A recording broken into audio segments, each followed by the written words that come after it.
for coming back with me to. Remember, I was telling you guys that yesterday I spoke to someone and they was telling me that they got in trouble and how they got written up for something. And that individual was also telling me how they get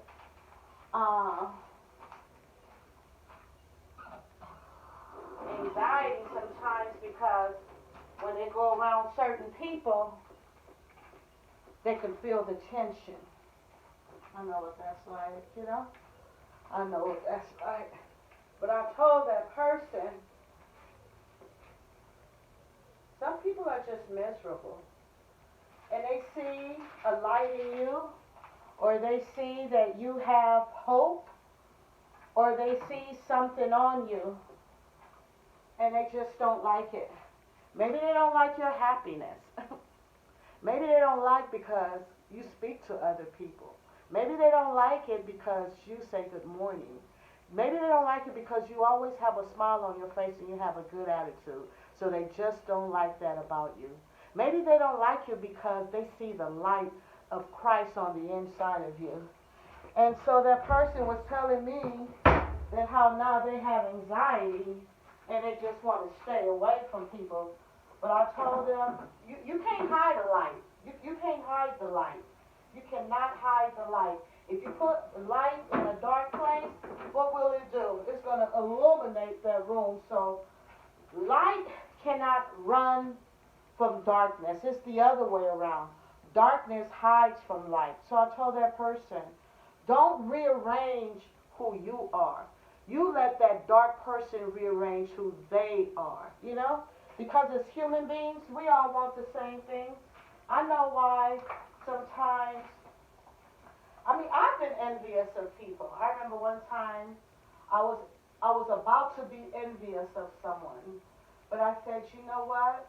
I'm not going to be envious. I'm going to ask her how she did it. So sometimes that's what people need to do. They just need to ask, how did you get that? You know, where does your joy come from? How did you get that job? How did you get in that relationship? How did you get that car? Because we all want the same thing in life. We want to wear good clothes. We want to live in a nice neighborhood. We want good food. We want to live in a nice environment for our children and for our family. But unfortunately, that's not going to happen here on earth. And that's why most of us follow Christ Jesus. I know that's why I follow him, because he promised me a lot of things. He promised me that he will show me the purpose and the meaning of my life. And then moreover, after that, you know what else he promised me? He promised me life after death. And I remember reading the book of Revelations when I was a child. And it says that in the end, there will be no more crying, no more dying, no more pain, no more sorrow, no more sadness, no more none of those things. There's going to be a new world. It's going to be a new earth, and all the old things have passed away. So I just reminded that person that, hey, you know what?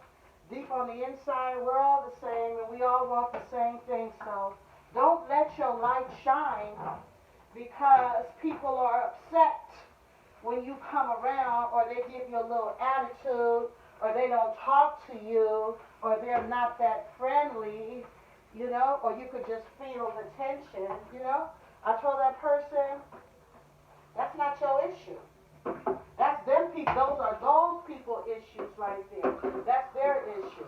That's their issue. That's on them. That's on them. You can't help who you are, you know. Some people just don't like to see goodness. That I don't understand, but there are people like that in this world, you know. They thrive off of negativity, you know. They like toxicity. They don't like peace. They like chaos. I know I worked in a mental institution, and we would have clients sometimes, you know, and they see that the day is good. You know what? I don't even talk about the clients. We talk about the staff. because that's what I was. They will see that the day is going good, or we will have. I remember I used to have a staff member. I used to work with her. You know what? It was a woman too. Oh shoot! But she came to work every day, really aggressive, slamming stuff down in the office. She'd come in the office and she'd be like, just slamming her stuff down. So what I started doing, because I noticed that she would come in there really, really aggressive, I would just give her a compliment every day and tell her how pretty she looks and that she smells really good and that I like her outfit, and I will ask her to I will ask her questions about her hairdo. Where did she come up with the style from, or where did she buy her little wig or her little hairpiece? You know, to just try to pour some cold water on her. You know, like just calm her down. Like just calm down, girl. You know, you just left home. You got a husband. You got your children. You got a good job. And if you're frustrated when you get off of work, just go home and get on top of your husband. Sure, work your frustrations out on him. Don't come to work, you know, just wanting to be mean and aggressive to the patients and telling them no and wanting to take people privileges and stuff like that, you know. I always believe that if you're in a position to help somebody and to make things a little bit easy for you, if I'm in a position to help and I got a job and I can help somebody and I can help you, I'm going to help. Because that's why I was placed in that position.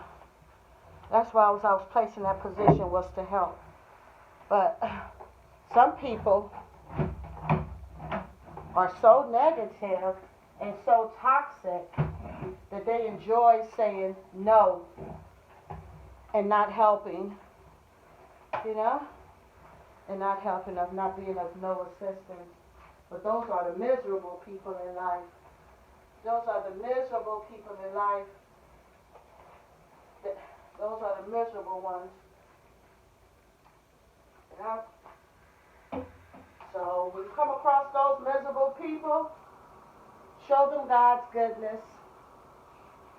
Let your light shine. Let your light shine. Let your light shine. Let your light shine. Because really it ain't even your light. That's the light of Christ that's on the inside of you. And if they don't like you, they ain't got a problem with you. They don't have a problem with you. They have a problem with Christ on the inside of you. So if somebody giving you attitude or riffraff or static or acting SHI with you, you already know. Don't take it personal. It ain't got nothing to do with you. Throw some cold water on them. Throw some cold water on them. And I don't mean literally a cup of cold water. When I say cold water, like, you know how Jesus said, love your enemies. You know what I'm saying? So you throw cold water on them. You throw cold water on them. You don't act like them. You don't give them back what they, you know how some people say, oh, I'm going to give you what you give me. If you come for me, I'm going to come for you. If you do this, I'm going to do that. No, you don't have to do that. You don't have to do that. You don't have to stay there and get the abuse. But it's always something else. And it's always another way that you can take care of the situation and do something. It's always another way. Always another way. Always another way. But what you don't have to do is join them. You don't have to act like them. You don't have to act like them. You don't have to act like them. Some people don't know how to behave. They got poor behavior, poor mouth, poor character. Their heart is black. You know? They don't know what love is. Maybe they've never been shown love. And that's where we come in at. We show them love. Even though if they don't deserve it. Yep. We don't really, or we could do like what Christ said. You don't accept me when I come with the good news? He said, dust your feet off. Dust off your feet and keep keep going, you know? So, you don't want the good news? I'm gonna dust my feet off and keep on going. Whew, that's part one.